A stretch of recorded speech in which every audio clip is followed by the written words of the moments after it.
எங்கள் வாழ்வும் எங்கள் வளமும் மங்காத தமிழென்று சங்கே முழங்கு. எங்கள் பகைவர் என்றோ மறைந்தார் இங்குள்ள தமிழர் ஒன்றாதல் கண்டே. இன்னைக்கு வந்து சர்வதேச தாய்மொழி தினம். அதாவது தாய்மொழி என்பது நம் இனத்தின் பண்பாடு, கலாச்சாரம், அதுவே நமது அடையாளம்.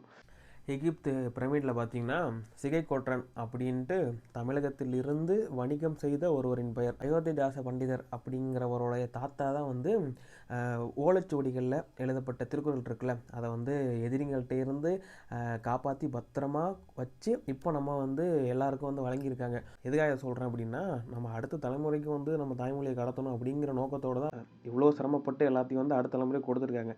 ஆனால் இன்றைக்கி பார்த்தீங்கன்னா தமிழ்ங்கிறது வந்து சாட் ஜிபிடி, ஜெமினி, கூகுள் எல்லாத்துலேயுமே வந்து பரவி கிடக்குது. ஆனால் அதை நம்ம அவ்வளோ பயன்படுத்துகிறது கிடையாது. ஒரு இன்ஸ்டாகிராம் போஸ்ட்டோ இல்லை ஃபேஸ்புக் போஸ்ட்டோ எதுவாக இருந்தாலும் அட்லீஸ்ட் ஒரு கேப்ஷன் போட்டால் ஒரு சிம்பிள் ஒரு எளிய தமிழ் வார்த்தைகளை பயன்படுத்தலாம். அதாவது நீங்கள் ஃபுல்லாக வந்து தூய தமிழ்லேயே தான் பேசணும் அப்படின்னு நான் சொல்ல வரல. நான் ட்ரை பண்ணுறேன் அப்படிங்கிற இடத்துல ஒரு முயற்சி பண்ணுறேன். ஹலோ அப்படின்னு ஃபோனில் சொல்கிறப்போ முடிஞ்சால் அவங்க பேரையோ இல்லை வணக்கம்னு சொல்லி ஆரம்பிக்கலாம்.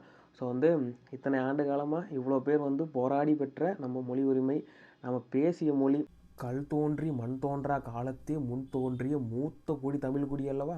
நீங்கள் ஸ்ட்ரெஸ் பண்ணி பேசணும் பரவாயில்ல, பேசுங்க. ஃபஸ்ட்டு நம்ம தமிழில் சிறப்பாக பேசுவோம், அதுக்கப்புறம் ஆங்கிலத்துக்கு போவோம், அதுக்கப்புறம் பிற மொழிகளை கற்றுக்கொள்வோம். அனைவருக்கும் உலக தாய்மொழி தின வாழ்த்துக்கள். எனக்கு வந்து தமிழ் மொழியில் ரொம்ப பிடிச்ச வார்த்தை அப்படின்னா 3 வார்த்தை. ஒன்று வந்து தமிழ், இன்னொன்று வந்து நன்றி, வணக்கம். இது 3 தான். உங்களுக்கு வந்து எந்த வார்த்தை ரொம்ப பிடிக்கும் அப்படிங்கிறத கருத்துரை பகுதியில் தவறாமல் கூறவும். நன்றி, வணக்கம்.